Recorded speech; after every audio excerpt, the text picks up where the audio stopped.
Mrs. Spring Fragrance is a 1912 short story by Sui Sin Far.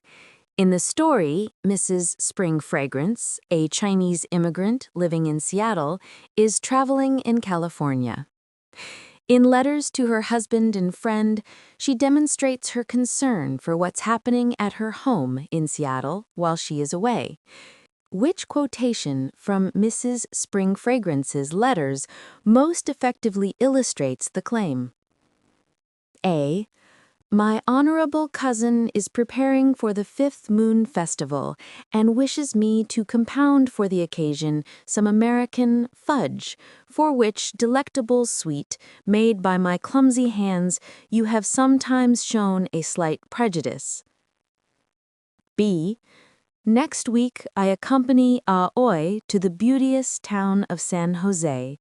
There will we be met by the son of the Illustrious Teacher. C. Forget not to care for the cat, the birds, and the flowers.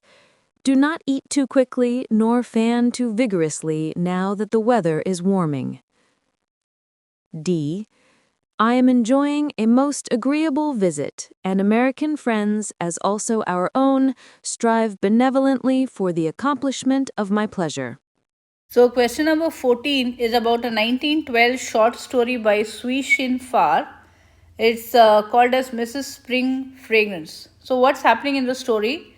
Mrs. Spring Fragrance is a Chinese immigrant living in Seattle, and in this case she's traveling in California. So she is writing some letters to her husband and friend, and she is demonstrating her concern for what's happening at her home in Seattle while she is away. Because she is traveling to California, she also wants to find out or know what is happening at her home in Seattle when she is away.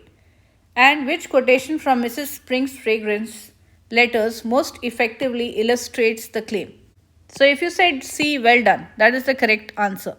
Choice C is the best answer because it presents a quotation that illustrates the claim that Mrs. Spring Fragrance demonstrates concern for what's happening at home while she is in California.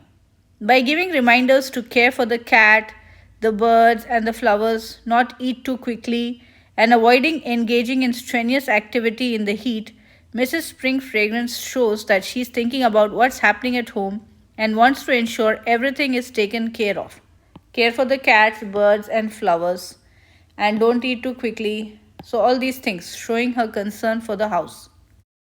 Choice A is incorrect because the quotation, while it does suggest that Mrs. Spring Fragrance has made fudge at home before, is focused on preparations for an upcoming festival, not on concerns for anything happening at home while Mrs. Spring Fragrance is away. Choice B is incorrect because the quotation has to do with an upcoming event during Mrs. Spring Fragrance's trip, visiting San Jose and meeting someone new, rather than her concern for what's happening at home. Choice D is incorrect because the quotation is focused on how Mrs. Spring Fragrance feels about her trip and the friends she's seeing, not on her concern for what's happening at home.